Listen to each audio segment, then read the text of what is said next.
ഇത് വന്നിട്ട് അലയുടെ പപ്പയുടെ ബർത്ത്ഡേ ആട്ടോ. ബർത്ത്ഡേ കഴിഞ്ഞിട്ട് മാസങ്ങളായി. സിറ്റുവേഷൻസ് മോശമായതുകൊണ്ട് ഈ വീഡിയോസ് ഒന്നും എനിക്ക് ഇടാൻ പറ്റിയില്ല. അപ്പം ഞാൻ വിചാരിച്ചു ഇതൊക്കെ അങ്ങ് ഇട്ടേക്കാന്ന്. ഇപ്പോൾ ഇത് ഫസ്റ്റത്തെ കേക്കാട്ടോ. ഈ കേക്ക് മുറിച്ചപ്പോൾ ഞങ്ങളാരും കണ്ടില്ലായിരുന്നു.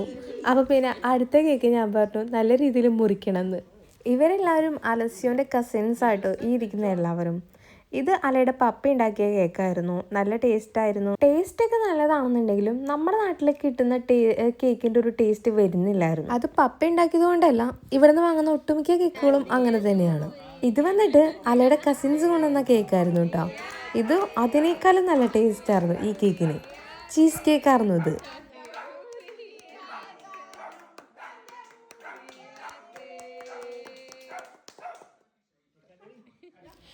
70ാമത്തെ വയസ്സായിരുന്നു കേട്ടോ.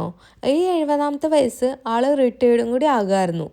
അലയുടെ പപ്പയും വന്നിട്ട് ഒരു ഡോക്ടർ തന്നെയാണ്. അലയുടെ പപ്പ ഡോക്ടർ ആയതുകൊണ്ടാണ് അലസ്യോ ആ ഒരു ഫീൽഡിലേക്ക് പോകാൻ തന്നെ കാരണം. ഈ ബർത്ത്ഡേ ഫംഗ്ഷനിൽ ശരിക്കും ഞങ്ങൾ റിട്ടയർമെൻറ്റ് ഫംഗ്ഷനും കൂടി നടത്താമെന്നുള്ള പ്ലാനിലായിരുന്നു.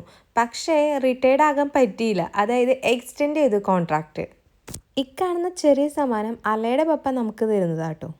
അപ്പം ഇത്രയൊക്കെ ഉള്ളൂ. അടുത്ത വീഡിയോ കാണാം. ബൈ.